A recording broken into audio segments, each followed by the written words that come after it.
Bien, écoutez, lorsqu'en janvier on a décidé à l'Assemblée générale des bénévoles des thèmes de ce forum, nous ne pensions pas que ces deux thèmes de l'énergie et de l'eau seraient à ce point d'actualité, même si effectivement on avait perçu un peu l'importance dans notre société de ces deux fluides. Donc nous avons décidé d'organiser ce débat avec l'apport professionnel qui est l'un des objectifs prioritaires de DEPS Habitat. Et donc nous allons démarrer par le premier débat, mais auparavant je voulais présenter le groupe de jazz qui nous accompagne depuis de nombreuses années. Levez-vous messieurs s'il vous plaît, voilà. Alors on les applaudit, voilà, parce que, franchement, ils nous accompagnent depuis de nombreuses années. Donc nous allons démarrer par ce premier débat sur comment économiser l'énergie dans l'habitat. Alors je remercie nos quatre intervenants qui ont accepté de venir et d'intervenir. Donc la règle du jeu, c'est chaque intervenant a 8 minutes pour présenter sur comment économiser l'énergie dans l'habitat, leurs choix, leurs perspectives. Après chaque intervenant dont vous pourrez poser des questions, nous souhaitons que ça soit le plus interactif possible. Donc on démarrera par Monsieur Kospérek. Monsieur Kospérek, bonjour. Vous êtes directeur du développement Bretagne d'EDF et un compagnon de longue date maintenant de RH22 et de DEPS Habitat. Merci pour cette fidélité. Je vous donne la parole pour que vous puissiez effectivement dire d'abord les choix un peu globaux comme on en a échangé d'EDF et puis après de prendre un certain nombre d'actions qui permettent donc d'économiser l'énergie dans l'habitat. Je vous laisse la parole. Écoutez, bonjour à toutes et à tous. Effectivement, il me revient de commencer. Donc, on a un timing très précis avec M. Lefort, 8 minutes, et on va essayer de respecter, et en gardant effectivement une séquence de questions-réponses. Bon, d'aucuns me connaissent effectivement, M. Lefort, je suis directeur du développement territorial du groupe EDF sur la Bretagne. Donc, mon intervention aujourd'hui, effectivement, va essentiellement être un peu chamboulée aussi par l'actualité récente que l'on connaît tous. Je ferai un premier point déjà sur la crise énergétique que nous vivons, pour que ce soit clair pour tout le monde. Cette crise, elle est liée à quoi? Elle est liée d'abord à une augmentation effectivement massive du prix des énergies qui au niveau mondial, puisqu'on a vécu effectivement une très très forte demande de la reprise post-Covid de l'Asie. Ça s'est conjugué avec des soucis qu'on a eu aussi, nous, en interne, au niveau du groupe EDF, sur des fissures, sur des centrales, suite à des décalages de maintenance programmée. Donc, effectivement, une moindre disponibilité du parc nucléaire français, même si ça ne fait pas tout, puisque la crise, on verra tout à l'heure, est surtout gazière. Et vous comprendrez pourquoi je vous dis ça. Ça a été lié aussi à la guerre en Ukraine. Je vous rappelle juste simplement que l'augmentation des prix, la première salve qu'il y a eu fin 2021, la guerre en Ukraine n'était pas déclarée, mais ça avait déjà commencé à monter, et ça c'était lié à la reprise post-Covid. Et enfin, toute la prolongation, on va dire aussi, des arrêts de réacteurs. Alors ce qu'il faut retenir, c'est que le système énergétique français, enfin les prix que chacun voit sur sa facture sont liés à quoi? Sont liés à un système de régulation européen de l'énergie qui est le principe, ce qu'on appelle le merit order. Alors c'est peut-être pas clair pour tout le monde, mais en gros, pour faire simple, on va appeler en fait des puissances, enfin des typologies d'énergie pour produire de l'électricité au niveau européen par rapport à leur coût marginal. Donc le coût marginal, par exemple, le soleil et le vent, le coût marginal est de 0, parce que par défaut c'est gratuit. Et en fait, au fur et à mesure, comme ça, après vous avez l'hydraulique, le nucléaire, l'écogénération, avant le gaz, qui était même encore avant, et le fuel, et le charbon, etc. Et le principe européen fait qu'aujourd'hui, c'est cette dernier appel de puissance par rapport à son prix qui est appelé au niveau européen qui va fixer le prix de tout le reste. Donc ça veut dire que vous pouvez très bien produire en France, par exemple, 80% de votre électricité à partir de nucléaire. Dans le mix, si vous produisez à 2% au niveau gazier, c'est ces 2% qui fixent le prix. Et vous allez voir arriver, c'est qu'il y a 2 ans et demi, quand le gaz était à 15 € du mégawattheure sur le marché, tout allait bien. Les prix étaient plutôt flats et les prix se maintenaient. Et avec la reprise de la demande au niveau mondial sur les produits gaziers, après avoir absorbé complètement tous les stocks charbon et autres au niveau de l'Asie, ça a en fait eu pour conséquence de faire flamber les prix au niveau mondial et par défaut de faire flamber les prix indirects de l'électricité. Donc ça, il faut bien le comprendre, on en parlait tout à l'heure en aparté. Dans ce prix, il n'y a pas que ça, il y a aussi la disponibilité des autres moyens. On nous dit souvent, mais redémarrer 100% de vos centrales à l'échelle du territoire et le problème sera réglé. Non. C'est-à-dire qu'on augmente la proportion, j'ai pas pris de graphique avec moi, j'aurais pu vous le montrer, mais qu'on augmente la proportion du nucléaire là-dessus. Si on continue à avoir 0,5% pour faire la pointe sur du gaz, c'est toujours le gaz qui fixera le prix. Donc la nécessité, elle est claire, c'est de réformer le modèle énergétique européen. Ça, on le sait tous. Il y a eu plusieurs tentatives, ça n'a pas l'air de passer forcément.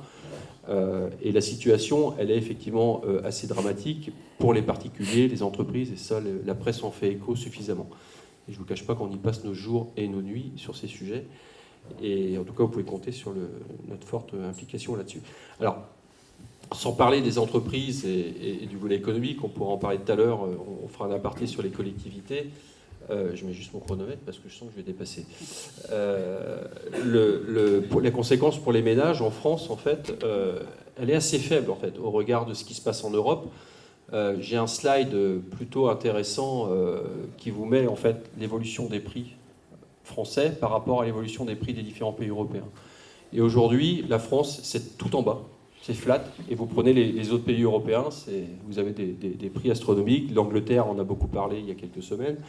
On a plutôt des prix maîtrisés. Pourquoi ? Parce qu'on a un bouclier tarifaire qui a permis effectivement de n'avoir une augmentation en février 2022 que de 4% du tarif régulé de vente de l'électricité, alors qu'il aurait dû être de 37-38%. Et en février 2023, de 15%, alors qu'elle aurait dû être de 100%. Et ça, c'est important. Pourquoi ? Parce qu'effectivement, j'aurais tendance à dire que jusqu'à maintenant, l'effet prix sur les ménages français a été peu perçu. On était 4%, on était sensiblement sur un taux d'augmentation des prix assez flat par rapport à ce qu'on faisait les autres années. Par contre, tout à l'heure on parlera de la précarité, je ne vous cache pas que le 15% de février 2023 va tendre considérablement le sujet. Donc ça veut dire quoi ? Ça veut dire qu'on va avoir effectivement la nécessité de mener un certain nombre d'actions au niveau du territoire et au niveau national. Alors ce qu'EDF a déjà fait, puisqu'on a lancé pour les particuliers ce qu'on appelle un plan de sobriété, vous allez entendre partout, à la télé, dans les médias, le fameux « je baisse, j'éteins, je décale ».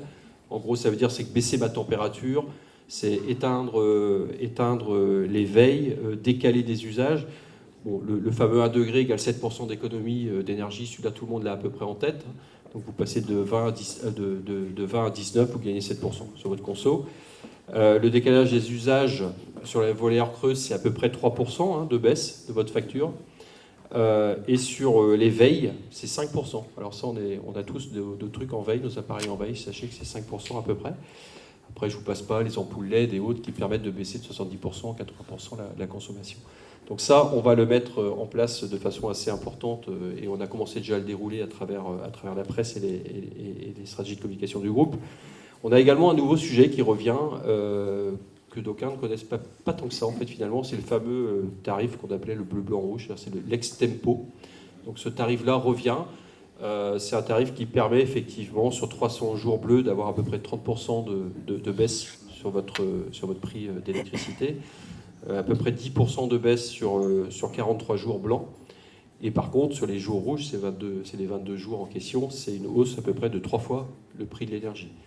Donc ça veut dire que ces offres-là sont éligibles en fait à tous les clients qui sont au TRV, qui ont une puissance souscrite de 9 kg au niveau électricité minimum, et qui sont équipés aussi d'un compteur Linky communicant, parce que c'est le compteur Linky qui permet effectivement de piloter le signal qui est donné sur cette offre.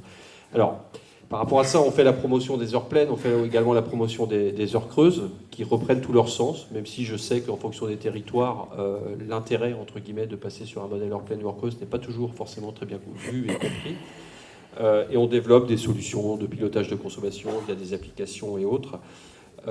Et la solidarité dont je propose, Guénola, tu lèveras la main ou tu te lèves, qui est notre nouvelle correspondante solidarité sur le territoire, est très active et va être très active dans les semaines et les mois qui viennent pour la bonne et simple raison que tout ce qui est chèque énergie, tout ce qui est fonds de solidarité logement, tout ce qui est PIMS, de médiation, etc. sont des points extrêmement importants qui vont être très très sollicités dans les jours et les semaines qui viennent.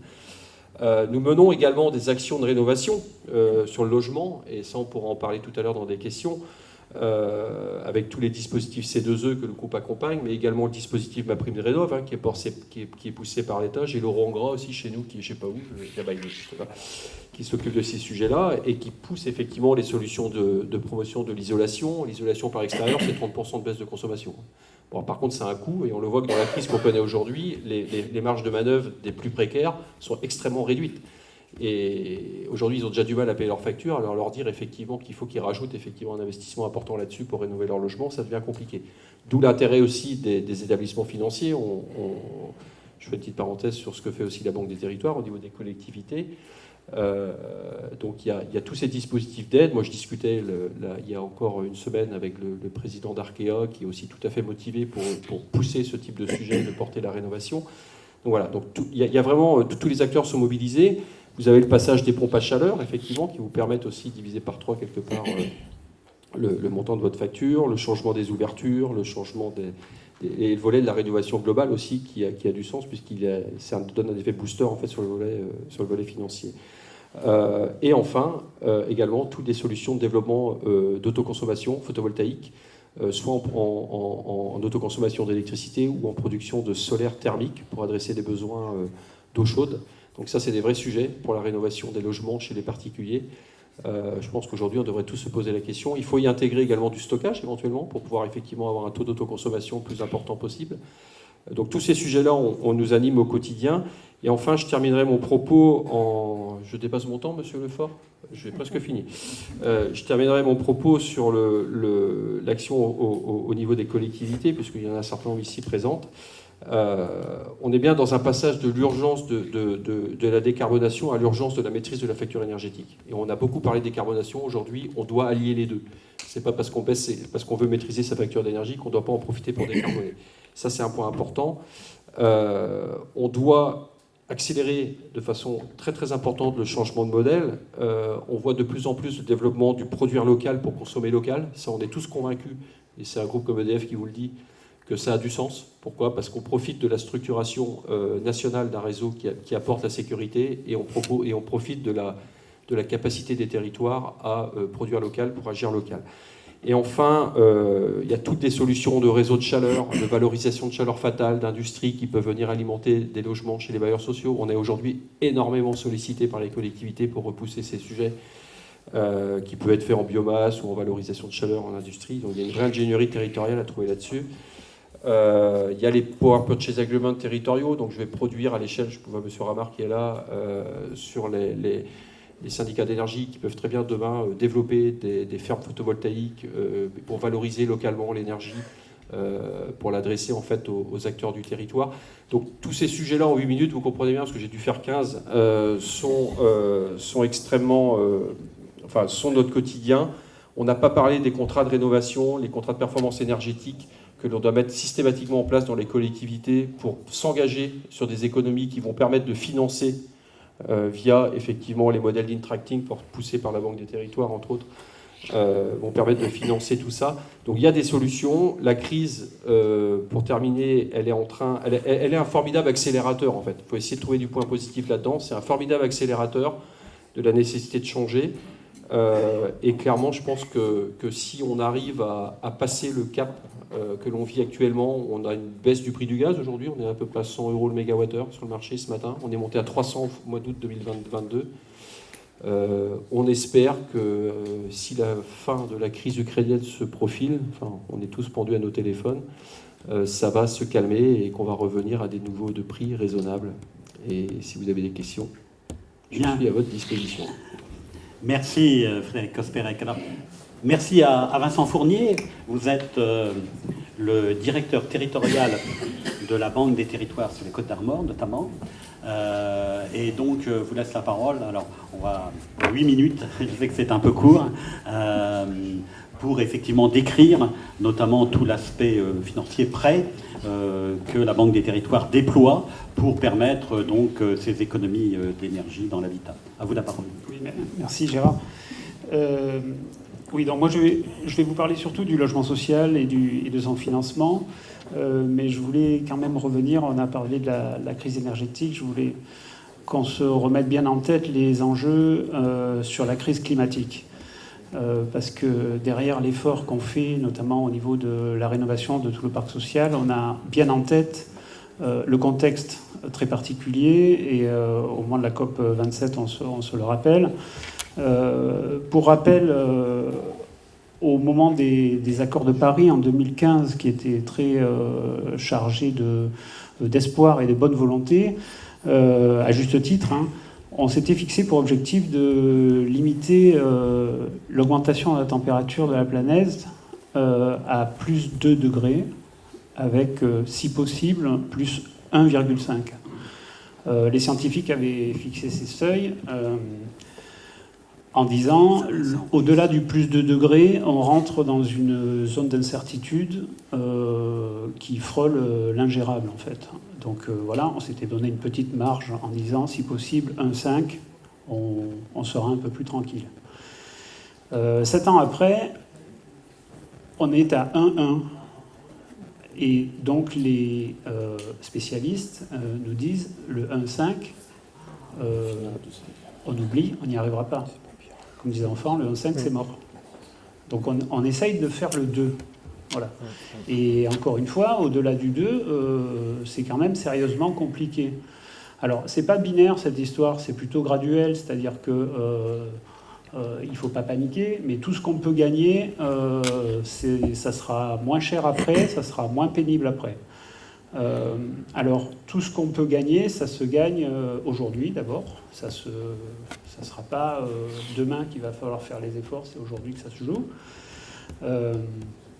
Et donc, il ne faut absolument pas que les crises qui, parallèlement, nous touchent, notamment sociales, augmentation des taux d'intérêt, retour de l'inflation, etc., nous poussent à l'attentisme, parce qu'en fait, c'est la seule option qu'il ne faut pas choisir, il faut continuer les efforts. Alors, je ne veux pas complètement plomber l'ambiance, parce qu'il ne faut pas, justement, rentrer dans une spirale de sidération ou de dépression, et au contraire, il faut être très actif pendant cette période pour réussir ce 2. Alors, l'orientation qui est prise, elle est plutôt bonne, c'est-à-dire que filière économique par filière économique, on se rend compte que tout le monde fait des efforts. Les transports, l'agriculture, l'industrie, etc.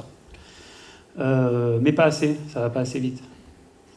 Et pour revenir sur le sujet du logement, mais il y a des spécialistes qui le confirmeront, on estime que l'immobilier, on va dire au sens large, sa construction, mais aussi son fonctionnement, son entretien et son chauffage, ça pèse quand même de façon assez significative dans les émissions de gaz à effet de serre, de l'ordre de 20 à 25. Les chiffres varient un peu, c'est pas toujours facile à calculer.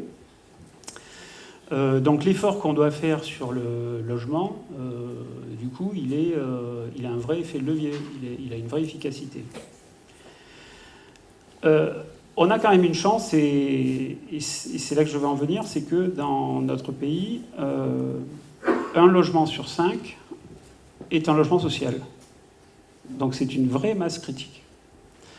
Un logement sur 5 est un logement social, ça veut dire qu'un logement sur 5 est entre les mains d'un bailleur social, qui est un professionnel, qui est conscient des sujets, qui sait faire et qui a accès à des financements privilégiés.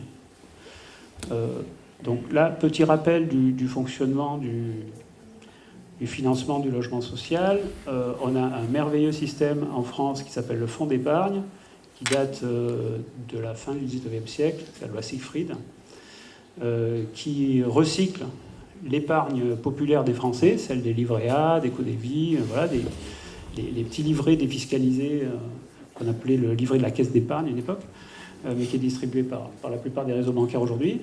Et notre métier, nous, à la Caisse des dépôts, Banque des territoires, c'est de transformer cette épargne populaire en des prêts à très long terme pour le logement social, pour construire et pour rénover. Donc vous imaginez un peu l'équation économique qu'il y a derrière, puisque c'est une ressource, ça c'est pour les financiers, c'est une ressource très, très liquide, puisqu'on peut venir prendre un peu de sous sur son livret le matin et puis en remettre un petit peu ce qui reste après le marché. Et nous, on transforme ça en des emplois très longs, et on est le banquier qui finance le plus long.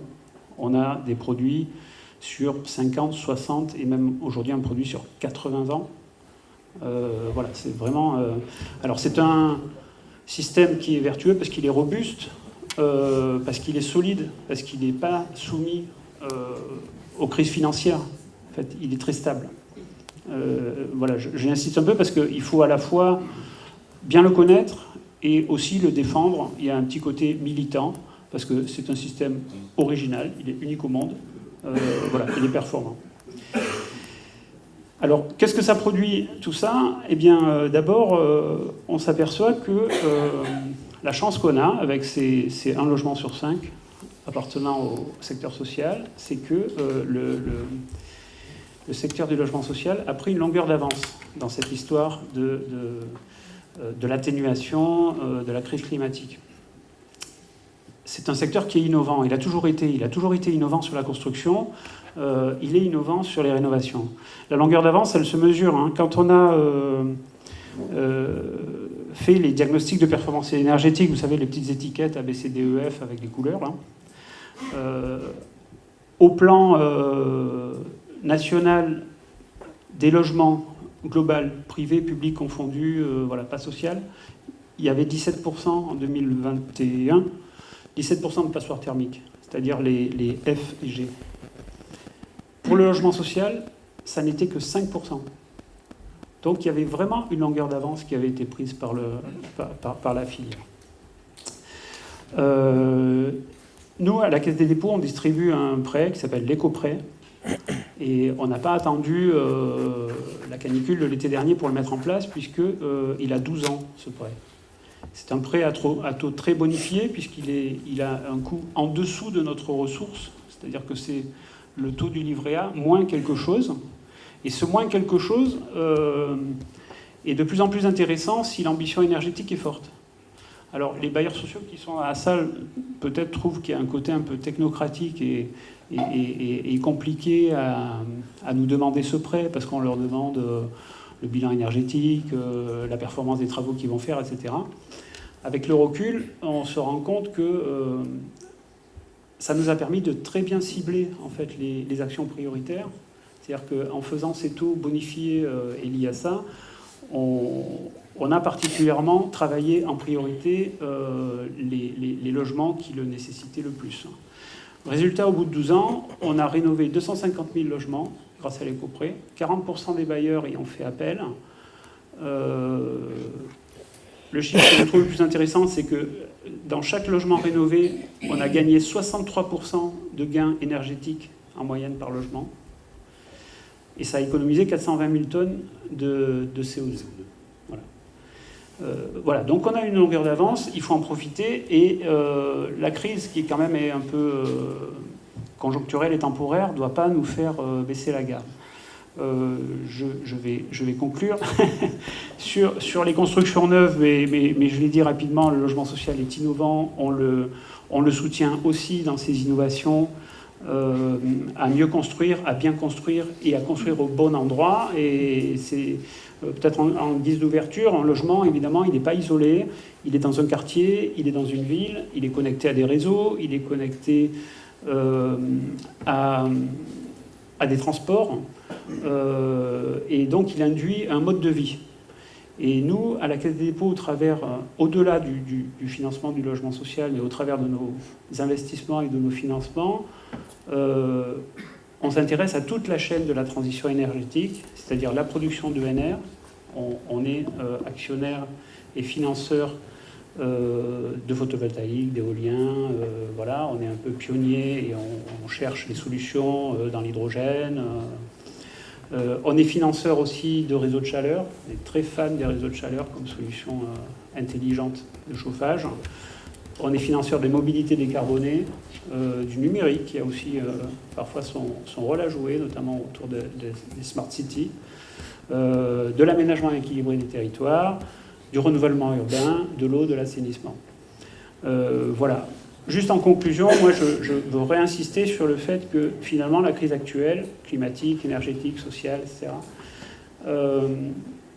c'est une remarquable démonstration de l'efficacité, de la nécessité, de la pertinence d'une politique publique du logement forte et ambitieuse, Et la filière du logement social le démontre tous les jours. Merci Vincent pour cette intervention. Est-ce qu'il y a des questions dans la salle par rapport à l'intervention de Vincent Fournier? Oui, Madame Hubert, maire adjointe de Saint-Brieuc. Oui, là, c'est en tant que vice-présidente de Terre d'Armor Habitat que je vais intervenir. C'est pas une question, c'est juste plutôt une réflexion, puisque les bailleurs sociaux, avec la RLS, vous le savez bien, on est quand même très très attaqués dans nos finances. Ça avait été institué parce que on avait un taux de livret A qui était très très bas. Et on nous avait dit que finalement on empruntait à pas cher et qu'on pouvait bien financer ce côté-là. Mais là, le taux du livret A remonte. Donc là, on a double peine. On a la RLS. Pour Terre d'Armor Habitat, c'est près de 4,5 millions d'euros. Donc c'est tout ça qu'on ne peut pas mettre dans la rénovation de nos bâtiments et qui en ont besoin. Parce que même si on n'est pas les moins bons élèves, effectivement en Bretagne, surtout en Bretagne au niveau du logement social, en termes de performance énergétique, il y a quand même des travaux à faire. Et une maison, en moyenne, une petite maison, un type 4, si on veut faire les choses correctement, c'est entre 55 000 et 60 000 euros pour la rénover correctement, pour répondre aux normes actuelles. Donc j'espère que le gouvernement nous entendra et nous fera cadeau de la RLS, parce qu'autrement, on va pas s'en sortir. Ça ne sera pas possible. Une réaction? Oui, pas une réponse, je ne vais pas répondre pour le compte du gouvernement, mais, mais une réaction. Alors, on est bien conscient de la période particulière et de la mise sous tension du système dans son ensemble. Nous, à notre niveau, mais vous le savez, le fonds d'épargne est sous tutelle du ministère des Finances, mais à notre niveau, on fait aussi des propositions. D'abord, on est en train de créer des produits qui viennent amortir l'augmentation du livret A. Donc, je ne vais pas rentrer dans la technique, mais il y a un prêt qui s'appelle Horizon, par exemple, qui vous permet, pendant les 5 premières années, si je me souviens bien, d'avoir un taux fixe. Et puis, on imputera l'augmentation du livret A sur la suite. On travaille des maturités exceptionnelles. On est en train d'élaborer un produit à 80 ans, donc on ne l'avait jamais fait. Voilà. On est aussi sur des réflexions sur des financements innovants. Alors là, c'est pas des scoops, mais c'est pas encore sur étagère, mais on y travaille. Sur des financements sur la seconde vie du bâtiment, par exemple, qui pourrait un produit sur lequel on n'allait pas, c'est la reconversion des bâtiments en autre chose. Et ensuite, vous le savez, on a fait un effort sur le haut de bilan des offices pour que la part fonds propres que vous pouvez mettre dans les opérations soit plus importante. On va continuer là-dessus. Mais vous avez raison. Alors nous, le maître mot en la matière sur la filière du logement social, c'est un peu sérénité et solidarité. C'est-à-dire que le problème, il est pour tout le monde. On n'oppose pas le financeur aux offices, à l'État, etc. Il est collectif, il faut être tous autour de la table. S'il y a des ratios prudentiels qui, de façon temporaire, là je vais un peu loin, qu'il faut un peu assouplir, la filière dans son ensemble consentira à les assouplir. Voilà, on est dans cette période-là. On y réfléchit chacun avec nos moyens, mais je crois que de toute façon, on ne se sauvera pas les uns sans les autres. Donc il y a vraiment une solidarité de la filière dans son ensemble à trouver. Voilà. Merci. Alors nous allons continuer le débat. Dominique Ramard, une intervention, comme vous êtes grand témoin. Oui, bonjour à tous et à toutes. Donc, au début, grand témoin, je croyais que j'étais là pour poser les premières questions qui d'habitude n'émergent pas dans la salle, mais là, je vois qu'il n'y a pas eu besoin. Mais j'avais quand même eu un questionnement avec les deux premières interventions qui ont été prononcées par Frédéric Cosperec ou Vincent Fournier. Donc, d'abord, juste préciser, le syndicat départemental d'énergie, c'est un syndicat de communes et d'intercommunalité.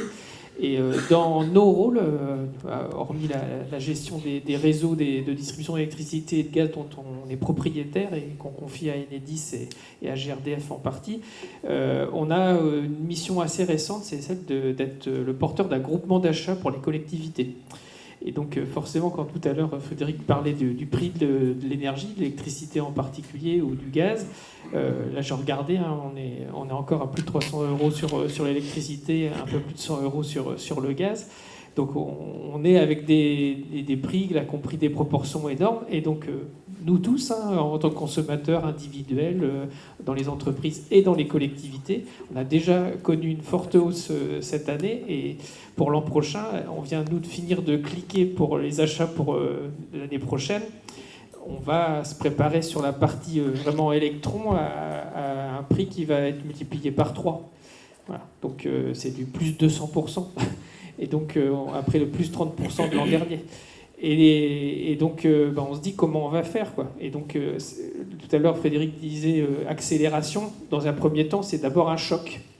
Et après la question qui se pose, c'est comment on va réagir. Et donc je voulais justement moi réagir aussi par rapport à ce qui a été dit, c'est qu'on voit qu'il y a déjà derrière ces chocs des opportunités.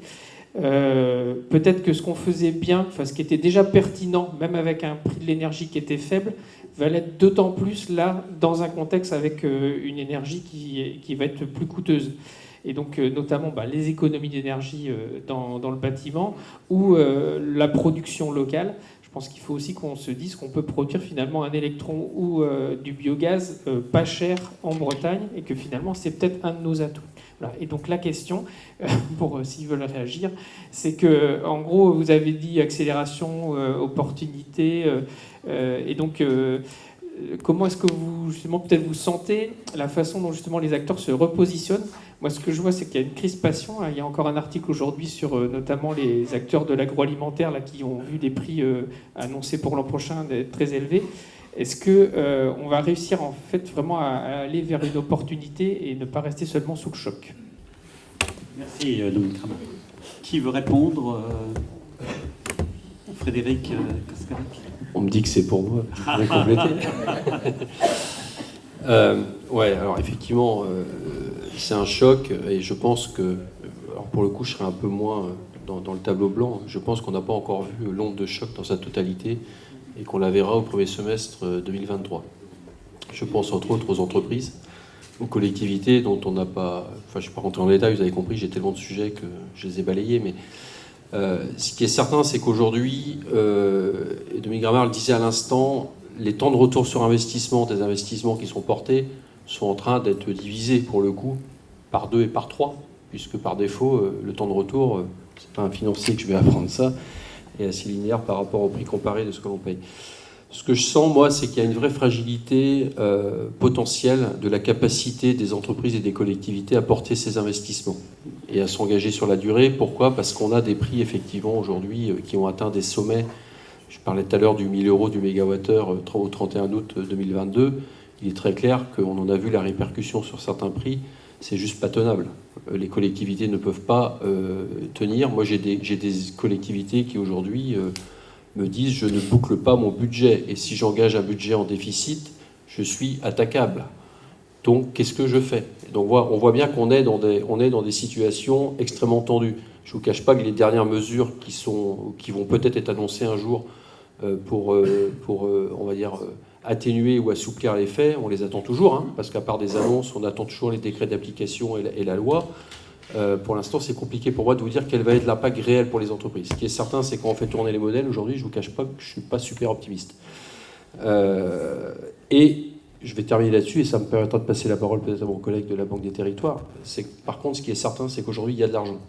Quand je dis il y a de l'argent, c'est qu'il y a des capacités financières, il y a des acteurs qui sont tout à fait prêts à jouer le jeu, qui ont compris la nécessité de faire des investissements financiers sur des solutions durables et respectueuses de l'environnement. Et tous les outils existent. Les entreprises sont là. Nous, on a des filiales qui sont spécialisées là-dessus. Il n'y a pas que nous, il y a aussi tous les acteurs. Tout le monde est mobilisé. La volonté de faire, elle est là. Le vrai sujet, ça va être comment je vais financer tout ça à très court terme et comment je vais pouvoir lisser ça sur de la durée. Et il va falloir naturellement, au niveau des collectivités, de l'État, des entreprises, apprendre à retravailler sur des notions de temps long qu'on a beaucoup oubliées. Merci. Vincent, un petit mot Oui, merci. C'est la transition rêvée pour la Banque des Territoires, le temps long. Dans cette problématique, effectivement, il ne faut pas être stressé par le court terme et par le conjoncturel pour ne pas agir sur le long. Et ça, c'est vraiment essentiel. C'est un discours qu'on tient vis-à-vis des collectivités. Alors, c'est vrai que le choc dont vous parliez, M. Ramard, financier, même un peu psychologique, que reçoivent les collectivités là, sur leur facture, ça peut les déstabiliser sur les efforts à long terme. Excusez-moi. La première chose, c'est que les collectivités se sont rendues compte que celles qui avaient une longueur d'avance, elles s'en sortent mieux que celles qui étaient en retard. Voilà. Et donc, elles se trouvent dans une situation paradoxale de se dire je paye cher mon retard de rénovation et cette facture m'empêche de rénover. Voilà. Nous, c'est ce discours qu'on veut travailler avec elles et relativiser, c'est-à-dire que non, cette facture, elle doit pas, elle va pas vous empêcher de rénover parce qu'on n'est pas dans la même temporalité. Et c'est pour ça qu'on met en place, alors je vous ai beaucoup parlé du logement social tout à l'heure, mais les produits du fonds d'épargne sur le logement social, on les met en place pour les collectivités pour faire de la rénovation de leur parc public hors logement.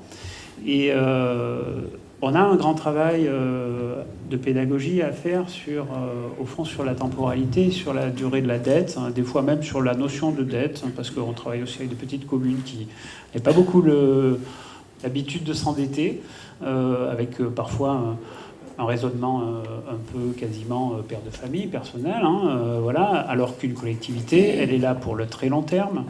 En Bretagne, en général, elle gagne des habitants, c'est important pour se projeter. Et donc, elle peut emprunter très long, elle n'est pas obligée. Elle est aussi sur des ouvrages qui sont très longs en amortissement. Donc, voilà, je ne vais pas rentrer dans les détails financiers, mais en gros, l'équation, et on n'a pas tellement le choix, parce que je rappelle mes propos initiaux sur le dérèglement climatique, c'est pas le moment d'attendre. Voilà, mais par contre, il faut avoir une bonne notion des temporalités qui permettent de financer malgré la crise conjoncturelle d'aujourd'hui. Bien, merci Vincent. Alors maintenant, nous allons passer à Hérald Berthaud. Vous êtes directeur général de Sobre Énergie. Merci d'être venu de Paris. La structure a été créée par la Poste, la Banque des Territoires et Aegis. Et je vous laisserai présenter donc votre structure et plus particulièrement aussi la plateforme que vous avez mis en place, qui est extrêmement intéressante et j'ai eu l'occasion de consulter. À vous la parole. Bonjour à tous et merci de nous accueillir. Alors j'avais préparé plein de notes, mais en fait elles sont toutes cramées parce que toutes les interventions évoquées sont là. Donc en fait le métier que Sobre Énergie, notre nom, est quelque chose qui est en train d'émerger et je voudrais vous en parler de façon peut-être plus générique que strictement du point de vue de notre boîte aujourd'hui. Alors effectivement, il y a deux grands acteurs qui sont le groupe La Poste et puis d'un côté et de l'autre côté la Banque des Territoires qui ont investi dans cette structure il y a maintenant quelques années pour fabriquer une entreprise dont l'objectif est d'accompagner le passage à l'acte. Alors évidemment, donc la crise, les prix, l'environnement. En fait, le résumé de tout ça, du point de vue technique, c'est que la transition énergétique est extrêmement coûteuse. Et donc en prenant le nombre de mètres carrés qui sont réunis dans cette salle, si chaque fois qu'on a un mètre carré, on y mettait 1000 balles au bout pour déclencher les travaux, en fait on n'y arrive pas. Et donc la question de nos métiers aujourd'hui, c'est d'essayer de vous accompagner de la meilleure façon possible en s'adossant sur des solutions informatiques et en exploitant des quantités astronomiques de données, dont la plus triviale arrive du compteur Linky, hein, le bip de toutes les 10 secondes pour nous dire, tiens, 10 minutes, pardon. Multiplié par le nombre de compteurs et le nombre d'heures, ça fait des quantités astronomiques de données. Mais le but du jeu aujourd'hui, c'est d'essayer d'amener un éclairage à cette transition énergétique que vous avez déjà engagé, certains d'entre vous, notamment au niveau du syndicat d'énergie, souvent, pour essayer de se dire mais par où je commence et par quelle orientation est-ce que je vais démarrer.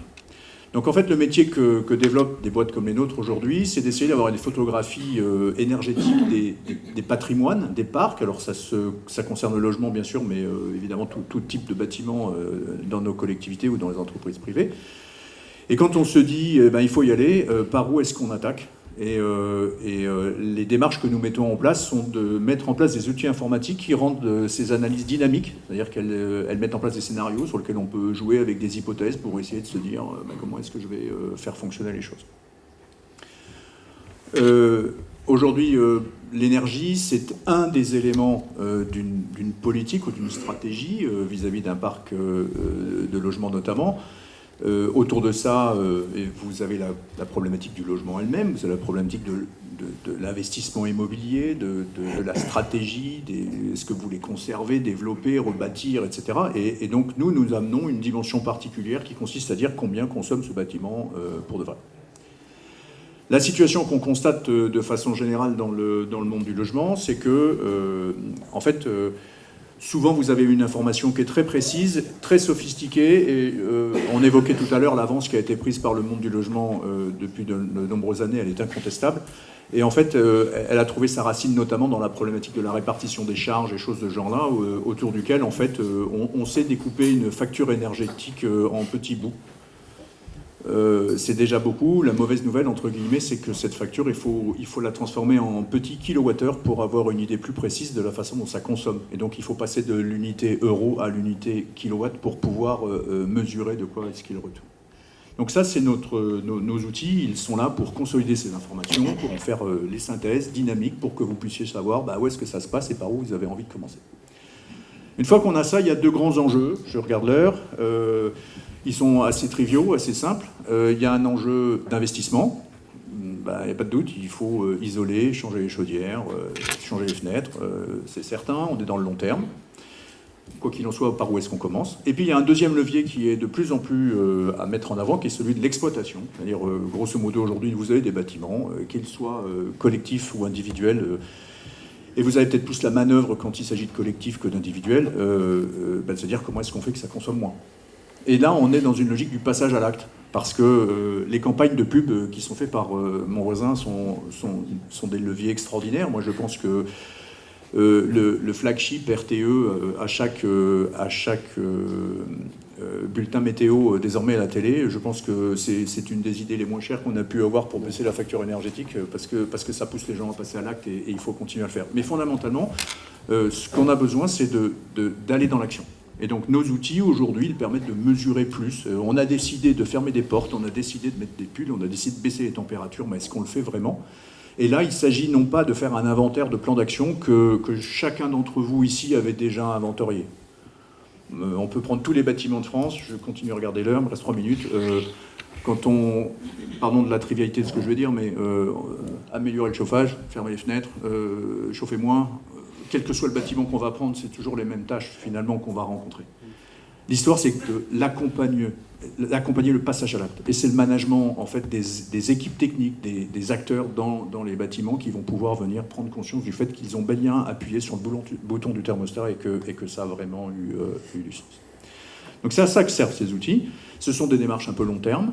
Alors, les compteurs Linky, génial. Les compteurs gaz, c'est en train de venir. Les autres énergies, c'est pas toujours simple à collecter. C'est des myriades d'informations. Et c'est un vrai métier en tant que tel que de savoir développer ces solutions-là. Donc on n'est pas en train de vous annoncer la fin des tableaux Excel, mais disons qu'il y a peut-être quelque chose à faire pour rendre les choses de façon plus industrielle. Et puis il me reste 2 minutes, donc mon autre voisin et la Banque des Territoires. Aujourd'hui, vous avez parlé de l'Intracting notamment, mais émergent aujourd'hui des moyens de financement dans tous les systèmes bancaires aujourd'hui, qu'ils soient publics, privés, et qui cherchent aujourd'hui à indexer la performance des financements à la performance énergétique proprement parler. Et donc, un autre volet de notre métier aujourd'hui, qu'on met à disposition on doit être une dizaine de boîtes en France aujourd'hui à avoir pignon sur rue sur ces activités-là, c'est de se dire comment est-ce qu'on garantit la mesure du avant-après. Et en fait, comment est-ce qu'on peut être un peu le tiers de confiance, entre guillemets, des opérations qui sont engagées. Donc, notamment dans le cadre de l'Intracting, il y a une plateforme dédiée par la Banque des Territoires qui va s'appeler Suivi Réno, qui est un outil dédié justement à la mesure du avant-après, pour pouvoir se dire, nous avons décidé d'aller dans telle ou telle piste, comment est-ce qu'on peut y aller. Donc il me reste 1 minute juste pour... il me reste 30-50 secondes, parce que j'ai été amputé de 10. Ces outils sont assez faciles à développer, à installer en tout cas. Je dirais juste qu'il faut avoir en tête qu'il vaut mieux être directionnellement correct sur les données que exactement faux. Donc le vrai débat de ce traitement des datas, c'est faut-il aller chercher des chiffres avec 5 chiffres derrière la virgule ou arriver à prendre des analyses sur des grands enjeux. Et l'expérience prouve que trop de détails nuit, et donc il faut savoir avoir une maille un peu macroscopique de temps en temps, et c'est ce réglage qu'on essaye d'amener auprès de chacun d'entre vous. Merci beaucoup. Voilà. Des questions à M. Berthaud? Alors d'abord, vous avez dit que le logement social était en avance par rapport à ce qu'on connaît aujourd'hui, et ça, moi j'en suis vraiment très très convaincu. On a trop décrié le logement social, que moi j'appelle de plus en plus le logement public. En fait, c'est parce qu'on a une économie publique qui est adaptée aux enjeux qui sont déjà les nôtres et qui vont être encore plus les nôtres. Et malheureusement, je crois que les acteurs privés aujourd'hui dans le monde du logement, ils n'étaient pas prêts, et en ce moment, ils ne réagissent pas du tout comme il faudrait réagir. Et ils s'arrêtent en fait. Plutôt que de réfléchir différemment, ils ont arrêté de réfléchir. Je suis peut-être un peu dur, mais c'est ce que je constate aujourd'hui, c'est qu'ils disent maintenant l'argent va coûter trop cher, donc il n'y a plus de rentabilité dans le logement, donc je n'investis plus. Et donc il faut absolument qu'ils se repositionnent, et peut-être qu'ils prennent des idées justement du côté du logement social ou public, parce qu'on a à mon avis des outils de financement notamment, mais aussi de retour sur investissement qui sont plus intéressants. La deuxième réflexion, c'est autour des outils de suivi donc des consommations d'énergie. Donc effectivement, vous avez dit, il y a des compteurs intelligents qui remontent des données. Au niveau du syndicat, toujours en lien avec le groupement d'achat, on a accès à ces données. On va avoir un nouvel outil à partir de l'année prochaine qui va permettre à toutes les collectivités d'avoir des tableaux de bord de suivi d'énergie avec des systèmes d'alerte et aussi des propositions de modification des puissances souscrites, modification aussi des usages des bâtiments. Mais dans tout ça, c'est qu'on a de la data, comme on dit, on a du numérique, mais il va falloir de l'humain. Et en fait, on s'aperçoit qu'il va falloir qu'on investisse dans l'accompagnement humain de l'usage de ces outils auprès des collectivités, auprès de tous les utilisateurs potentiels. Et donc là aussi, il faut qu'on se dise que l'investissement dans le cadre de la transition ou de la bascule climatique là, qui va être la nôtre, ça va être aussi avec des besoins humains et donc des personnes qui vont devoir développer ces métiers. La dimension humaine, en fait, du management de l'énergie, et dans management, c'est l'activation des hommes et des femmes qui pilotent les solutions, m'amène à vous proposer de réfléchir chacun, évidemment. On a voulu mettre en place un plan de sobriété pour cet hiver en se disant il faut qu'en 2 mois et demi, on trouve moyen de faire baisser les énergies du jour au lendemain. Dans certains environnements, ça fait des semaines et des mois qu'on essaie déjà de le faire. Le vrai sujet, c'est l'hiver prochain qu'il faut déjà préparer maintenant. Et donc, on sait comment ça va se passer en l'hiver 2023-2024. Et donc, mobiliser les hommes et les femmes qui seront à la manœuvre dans 12 mois, c'est dès maintenant que ça commence précisément. Et donc, il faut avoir ça en tête dès aujourd'hui. Merci. Alors, je voulais juste compléter, parce que vous avez dit un point essentiel que moi je n'ai pas développé tout à l'heure, mais c'est le volet exploitation et énergie manager, effectivement. Aujourd'hui, il faut passer... il y a les compétences sur le marché. Il y a un certain nombre de sociétés qui sont spécialisées dans les contrats de performance énergétique, qui embarquent effectivement ces engagements de compétences et qui prennent en charge le surcoût de dépassement de la cible qu'ils ont donnée. Ça, c'est des dossiers que moi j'ai mis en œuvre, ça fait 20 ans que ça existe. Et il faut aujourd'hui que les collectivités, et on le fait beaucoup d'ailleurs dans les syndics privés, dans les logements, les grosses copropriétés privées, on le fait beaucoup. On s'engage sur ces engagements, et la clé même, c'est effectivement ce pilotage énergétique, et les gens savent faire. Il y a des gens aujourd'hui, il y a la finance, il y a tout, il faut juste faire, et changer de paradigme. Et ce qu'on va peut-être gagner en optimisant un contrat d'exploitation basique, en allant gratter 10 euros ou 100 euros ou 1000 euros, vous allez le perdre parce que la performance de la personne qui va intervenir ne sera pas forcément au niveau qu'elle pourrait être. Et ça, il faut être super vigilant là-dessus. Il faut changer de paradigme à ce niveau-là. Merci, Frédéric Koskarek. Alors maintenant, je vais donner la parole à Christophe Bénard. Vous êtes directeur des ventes donc, de GRDF et je vous laisse effectivement continuer à déployer donc le tapis sur effectivement ce débat, comment économiser l'énergie dans l'habitat. À vous la parole. Merci. Bonjour à toutes et à tous. Effectivement, GRDF, vous nous connaissez, on est distributeur du sujet gaz, parce qu'on a parlé aussi beaucoup d'électricité, mais moi je vais zoomer sur le gaz parce que c'est pour moi un sujet forcément à enjeu. On est effectivement gestionnaire des réseaux pour vous, les collectivités. Les réseaux ne nous appartiennent pas, on les exploite pour vous. Moi, on m'a demandé aujourd'hui d'intervenir sur qu'est-ce que fait GRDF sur la sobriété dans l'habitat, ou quelle est sa politique. Pour moi, effectivement, GRDF, moi je vais vous partager 3 grands axes, pour être très pratico-pratique. Je ne vais pas revenir sur les prix de l'énergie, je ne vais pas revenir sur tous ces sujets-là, qui sont forcément des sujets chapeaux et qui ont été abordés par d'autres personnes avant moi. Moi, je vais revenir sur ce que l'on peut faire et comment on a commencé à le faire au niveau de GRDF. La première chose, je pense que ça démarre il y a 6 ans. Il y a 6 ans, il y a eu effectivement un choix, un travail pour effectivement se dire les compteurs, comment on peut les rendre plus intelligents. J'en ai entendu parler tout à l'heure, les compteurs Gaspard au niveau du gaz. Ils n'ont pas un pas de temps aussi court qu'en électricité, mais sur une journée, vous verrez qu'on peut déjà exploiter des choses assez extraordinaires avec ça. Je vais vous l'imager juste après. 95% des compteurs Gaspard seront en place et fonctionneront à la fin de cette année. 95%. Donc ça veut dire qu'on a effectivement maintenant une possibilité d'exploiter de la donnée. Et moi, je reste persuadé que la donnée, c'est ça aussi qui va nous faire avancer dans des pas de temps très très courts. Je reviendrai dessus sur un cas concret tout à l'heure qu'on a mis en place sur ces compteurs. Saint-Brieuc, d'ailleurs, a été une zone de pilote sur la mise en place de ces compteurs. Je tenais à le rappeler. Le deuxième, on en a parlé un petit peu tout à l'heure, il y a différentes actions possibles. Il y a des actions de bons gestes au quotidien, sur l'électricité, mais aussi sur le gaz. Je rappelle quand même qu'il y a 11 millions de clients au gaz aujourd'hui, donc forcément, c'est colossal ce qu'il peut y avoir comme économie d'énergie derrière. Ça passe aussi par les solutions. Je vais pas rester très longtemps sur le sujet de la construction neuve, parce que je pense que l'enjeu dans l'habitat, forcément, il est dans la rénovation. On en a parlé depuis tout à l'heure. Il y a le logement social. Il y a aussi le logement privé qu'il faut vraiment accompagner, parce que forcément, il faut des acteurs sur ce monde-là qui est, je pense, un peu moins en avance, effectivement. Ça passe donc sur la construction dans des réglementations qui sont plus exigeantes, encore une fois, la RE 2020, vous en avez forcément entendu parler. Ça a poussé déjà les industriels et nous, acteurs de l'énergie, à accompagner effectivement des produits encore plus innovants, encore plus performants. Et ça, je pense que c'est un axe fort, effectivement, de la performance de demain, c'est passer sur des modèles de produits qui vont aller chercher encore plus d'optimisation. Donc ça, c'était mon deuxième point. Le troisième, vous en avez parlé un petit peu tout à l'heure, monsieur Ramard, c'est forcément la boucle locale d'énergie. C'est effectivement les énergies renouvelables. Il n'y en a aucune qui se... Je dirais, tout est complémentaire. Aujourd'hui, on parle beaucoup d'électricité et c'est très très bien ce qui se fait dans les énergies ENR électriques.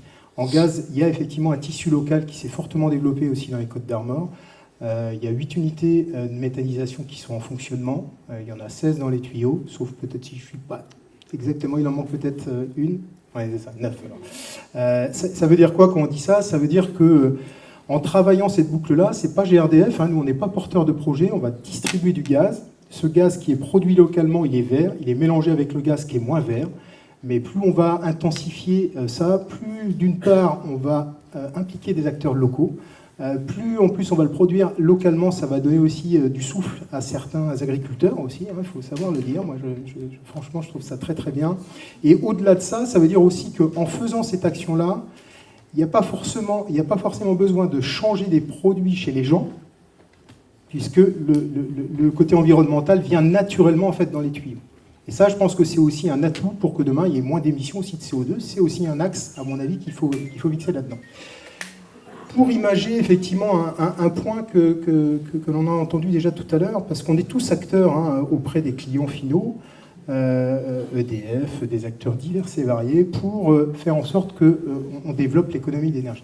Chez GRDF, qu'est-ce qu'on a commencé à faire là-dessus ? On a posé des compteurs effectivement Gaspard il y a déjà quelques années, et on est en train de finir ce challenge. Mais ça s'accompagne aussi d'outils de mise à disposition auprès des gens, des particuliers.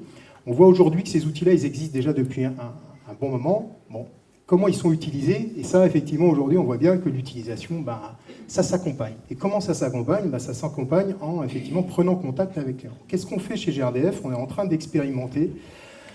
Auprès de clients particuliers. On a pris 500 000 clients.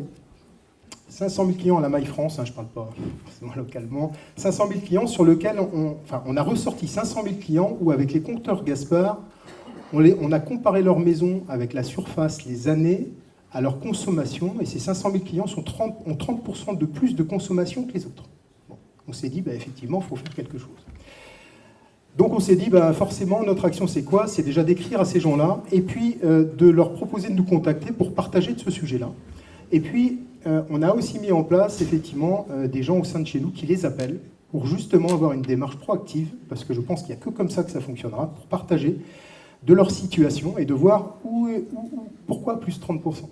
Finalement, soit c'est une notion de geste, on en a parlé tout à l'heure, des éco-gestes, soit c'est une solution effectivement qui peut leur être proposée d'être accompagnée avec toutes les structures locales pour trouver des financements, pour travailler effectivement de la rénovation sur leur logement. Donc ça, c'est la première, je dirais, action concrète que GRDF mène actuellement pour avoir un levier concret sur le monde des particuliers. Le deuxième que je voulais vous partager, c'est effectivement un autre levier parce que on est présent côté des bailleurs sociaux depuis déjà quelques années sur le sujet énergétique pour pouvoir vous accompagner dans la rénovation et essayer de mettre des produits plus performants. Ça, c'est notre rôle. Là où on est un peu moins et où le monde est un petit peu plus compliqué, c'est le monde de la copropriété. La copropriété en Côte d'Armor, c'est plus de 2000 effectivement bâtiments. 2000 bâtiments, je regardais encore hier soir dans quelle classe énergétique ils se situaient. Il y en a plus de la moitié qui sont sur des étiquettes DE, je ne parle pas des F et G. Ça veut dire qu'il y a quand même des gros efforts à faire. Et dans un monde où c'est un peu plus compliqué de faire aboutir des projets, donc nous, GRDF, effectivement, on a engagé aussi des actions concrètes auprès des syndics et des copropriétés pour venir sur des sujets essentiels.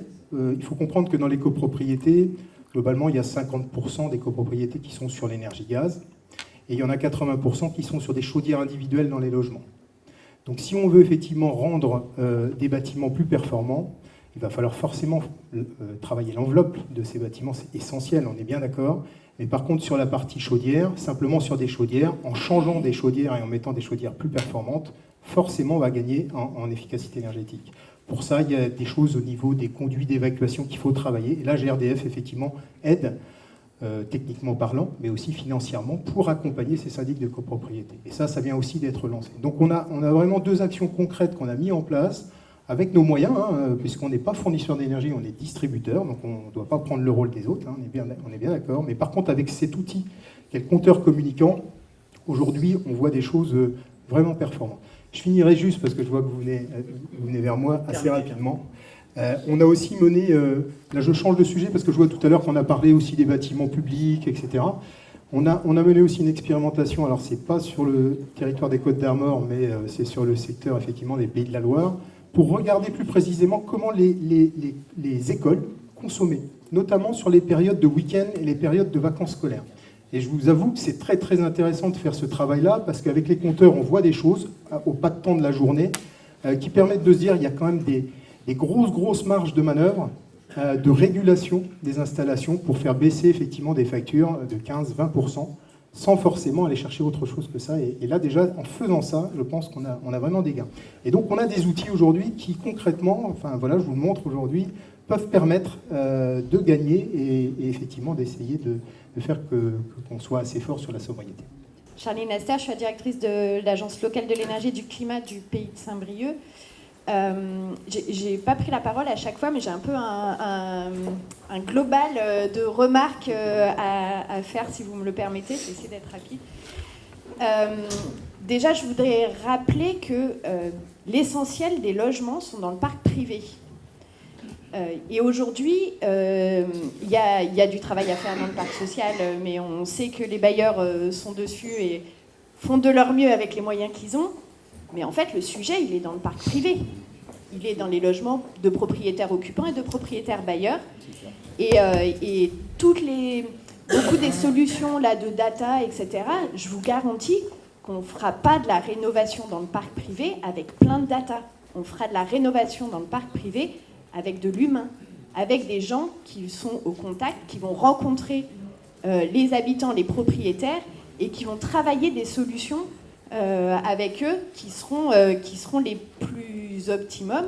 Et il n'y a pas deux maisons qui se ressemblent, et il n'y a pas deux projets qui se ressemblent.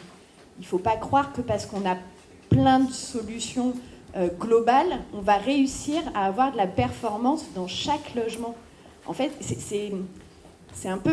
je suis désolée de mettre les pieds dans le plat, mais réellement, c'est l'adaptation de l'accompagnement à chaque condition, à chaque ménage, qui fera qu'on y arrivera. Nous, on voit régulièrement, quotidiennement, des dizaines de personnes qui doivent rénover leur logement. Déjà, comprendre, c'est pas facile. Comprendre ses consommations, savoir où sont les leviers, c'est pas facile. Et puis, j'ai envie de peut-être terminer en se disant, on n'arrivera pas à faire le pas d'une rénovation performante et économiquement viable si on attaque tout par petits bouts. Chaque personne qui vient nous voir et qui se lance dans un projet de rénovation, il faut que son ambition, ce soit la rénovation globale au taquet de ce qu'on peut faire sur le bâtiment. Même si on va le faire en 10 ans, parce qu'on va le faire par étapes, parce qu'on n'a pas forcément les moyens, les outils, etc. Mais chaque poste qui est traité, on a anticipé le poste suivant, et chaque poste, on l'a traité complètement, sinon on va être obligé de revenir dessus tous les 2, 3, 5 ans, et du coup, économiquement, on n'arrivera jamais à la solution. Merci pour cette intervention. Alors, j'ai demandé maintenant à Dominique Ramard s'il veut donner quelques mots de conclusion à ce débat comme grand témoin. En fait, je vais rebondir sur ce que Charline vient de dire, parce que j'en ai déjà parlé tout à l'heure sur l'importance de l'humain, de l'accompagnement humain. Et quand vous voyez même à l'écran, les 2 dernières propositions que GRDF vient de mettre en avant, c'est accompagnement des habitants. Hein. Et en fait, on voit bien que la solution, elle ne sera pas technique, elle va être davantage humaine. Et donc, je pense que ça aussi, il faut vraiment qu'on se le dise et qu'on mette les choses à plat sur la façon dont on va travailler avec les habitants, mais aussi avec les collectivités, avec les chefs d'entreprise. En fait, il va falloir mettre les choses à plat. Et les exemples tout à l'heure sur, par exemple, les écoles qui ne sont pas occupées le mercredi, les week-ends, les vacances scolaires, et qui continuent quand même à être chauffées, malheureusement, ça reste encore quelque chose de très très fréquent dans nos collectivités. Et il y a ça partout, hein, dans les entreprises, chez les particuliers. Et puis il n'y a pas besoin d'aller investir dans une centrale de traitement avec un gros dispositif de gestion technique. C'est que des fois, ça passe aussi par l'humain, juste d'avoir les bons réflexes en termes d'appuyer sur l'interrupteur et d'usage en fait, des équipements.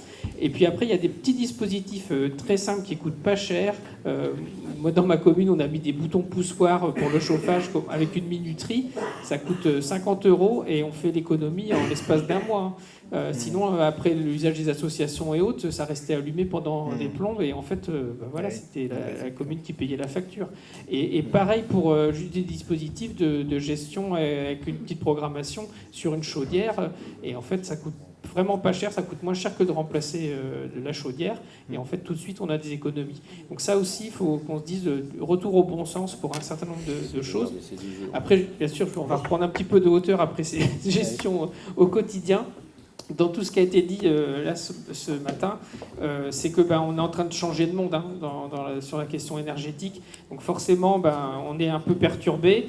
Il y a des choses qui fonctionnaient bien avant, qui sont encore plus pertinentes aujourd'hui, qu'il va falloir accélérer. Donc, comme l'a dit Frédéric Cosperec, accélération. Après, les questions d'opportunités à saisir sur les techniques ou sur les financements, et en s'appuyant sur les bonnes idées, les bons outils en fait, des acteurs, notamment qui aujourd'hui sont intervenus dans la sphère publique, qui peuvent finalement faire bénéficier de leur bonne expérience à la sphère privée. Et puis, je terminerai sur la question en fait du est-ce que on est dans une situation qui va durer ou pas. C'est ce qu'on me pose aujourd'hui le plus souvent, en disant est-ce que c'est conjoncturel ou on est parti pour rentrer dans le monde de l'énergie chère? Et donc est-ce qu'aujourd'hui je dois encore attendre finalement que la guerre en Ukraine soit terminée? Moi je suis persuadé que de toute façon c'est ce qu'on est en train de vivre, on l'aurait vécu peut-être de manière plus décalée avec la question du changement climatique. On va parler de l'eau tout à l'heure, ça va être l'occasion. On avertissait sur le besoin d'aller économiser l'eau. Il a fallu une sécheresse comme celle de cette année pour que tout de suite on se dit oui, c'est vrai, le changement climatique est là et la question des économies d'eau, elle va s'imposer à nous. Dans le domaine de l'énergie, de toute façon, il faut qu'on aille vers là. On parle beaucoup du gaz parce que c'est en gros, ce dont on a voulu se passer en premier vis-à-vis de la Russie. Mais là, à la fin de l'année, on aura aussi les robinets de pétrole russes qui vont s'arrêter.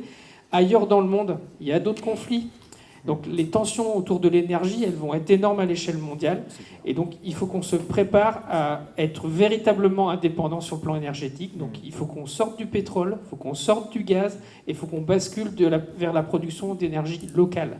Je l'ai déjà dit tout à l'heure, mais ça va être ça l'enjeu. Et bien sûr, comme elle sera chez nous un peu plus chère, ça ne passera aussi qu'avec les économies d'énergie qui vont en face, en investissant dans la rénovation du bâtiment, en moins consommant dans le bâtiment comme dans la mobilité, et puis en ayant finalement une approche peut-être plus intelligente de cette ressource précieuse qu'est l'énergie. On a trop pris l'habitude de gaspiller, et donc maintenant c'est fini, il faut qu'on soit intelligent et sobre en matière énergétique.